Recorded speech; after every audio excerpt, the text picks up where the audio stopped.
आज सब लोग ज्ञानी बनकर बैठे हैं। मैं भी बहुत बड़ी ज्ञानी हूं, आप भी बहुत बड़े ज्ञानी हैं। सब पूछो किसी से, एकांत में ले जाके सबसे समझदार व्यक्ति कौन है, तो ज्ञान देना शुरू कर देते हैं कि मेरे से ज्यादा समझदार कोई नहीं है। मैं आपको बताऊं, लेकिन अफसोस तब हो जाता है जब मेरे वो समझदार लोग जो हैं वो समाज में जाकर महापुरुषों की बातें जो वो बताते नहीं है।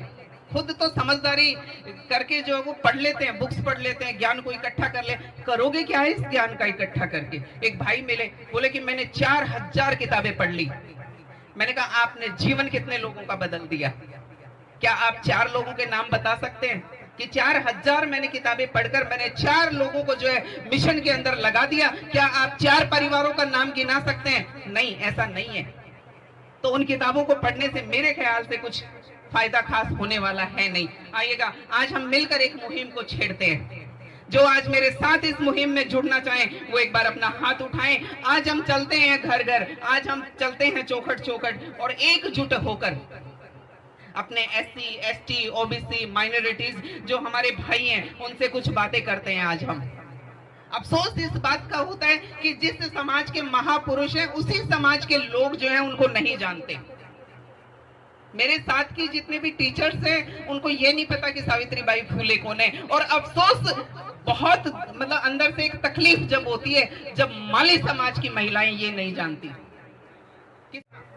आप यकीन नहीं करेंगे कि मैंने तो 8th क्लास में, पता नहीं 7th क्लास में कुछ पढ़ा था उनके बारे में। आज मुझे मुंडा समाज में चलते हैं और पूछते हैं जयपाल सिंह मुंडा जी के बारे में, करते हैं आज वो बातचीत। महार समाज में जाकर आज पूछते हैं दादा साहब गायकवाड़ जी के बारे में, और वाल्मीकि समाज में जाकर पूछते हैं माता दीन वाल्मीकि जी के बारे में। क्यों? क्योंकि यादव समाज के लोग नहीं जानते कि परिहर सिंह ललई सिंह यादव जी ने हमारे लिए क्या किया। जब हम जो है आज जो है, मैं ये फक्र महसूस करती हूँ, गर्व महसूस करती हूँ कि मेरे समाज के लोग जो हैं आज इन नामों को जानते हैं। लेकिन एक्चुअल में आप ग्राउंड पे आएंगे तो इन्हीं समाज के लोग जो है अपने ही महापुरुषों को नहीं जानते हैं। ये बड़ी अफसोस की बात है हमारे लिए।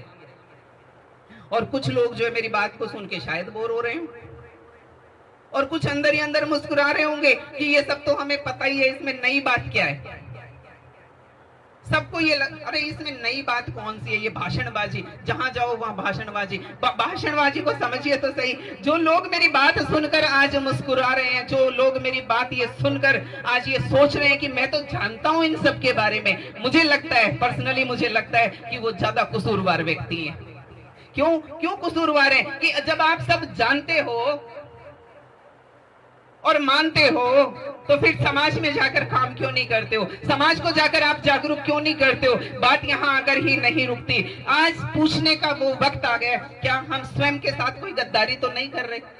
क्या हम अपने समाज के साथ कोई गद्दारी तो नहीं कर रहे? क्या हम अपने महापुरुषों ने जिन्होंने ताउम्र हमारे लिए संघर्ष किया, क्या उनकी बातों को कोई हम छोड़ तो नहीं रहे? जिन महापुरुषों ने अपना सर्वस्व हमारे लिए त्याग दिया, बलिदान कर दिया, और जिन्होंने धार्मिक वर्चस्व को तोड़ने की लड़ाई लड़ी, कहीं उस लड़ाई में हम पीछे तो नहीं रह गए? आज मैं बताऊं आपको, चारों तरफ हाहाकार है।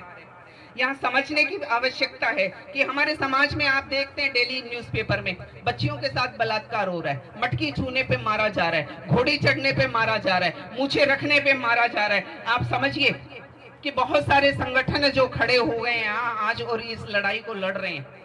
लेकिन हम सोचने की जरूरत हमें इस बात की है कि इस कारवां को आगे लेके जाने में मेरी भूमिका पर्सनली क्या है। जब आप दूसरे की तरफ उंगली ना करके अपनी भूमिका को तलाशने लगेंगे तो शायद ये कारवां जो है वो बहुत जल्द जो है वो रूप इसका कुछ और हो जाएगा। हम क्या करते हैं, हम सामने ही उंगली अरे वो चंद्रशेखर भाई साहब ऐसे, वो क्या कर रहे हैं, वो फलाना नेता ऐसा, वो क्या कर रहा है, वो ऐसा, वो, अरे भाई साहब वो जो कर रहे हैं उनको छोड़िए। आप अपने आप से तो पूछिए कि आप क्या कर रहे हैं। आप सिवाय इस उंगली के और कुछ नहीं कर पाते हैं। तो मैं आज जो है वो बाबा साहब के नाम से जो है वो आप सबके बीच में इन बातों को जो है वो शेयर करने का आपने मौका दिया, इसके लिए मैं आपका तहे दिल से धन्यवाद करती हूँ। और जो है वो बाबा साहब के नाम से आज एक बदलाव की जरूरत है, और हमारी भूमिका है क्या, और हर एक दृष्टिकोण से मैं कहाँ खड़ा हूँ इस समाज के अंदर।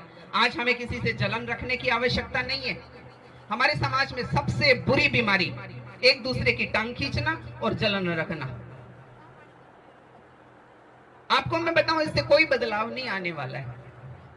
अगर आप अतीत की जड़ों में जाकर अपने महापुरुषों के बारे में जानेंगे, उनके त्याग के बारे में जानेंगे, तो आपको पता चलेगा कि हम हैं क्या और हम कर क्या रहे हैं। आपने एक अच्छी कोटेशन सुनी होगी कि justice delayed is justice denied. अगर न्याय में बहुत ज्यादा लेट हो जाएगी तो फिर वो न्याय ना मिलने के बराबर हो जाता है।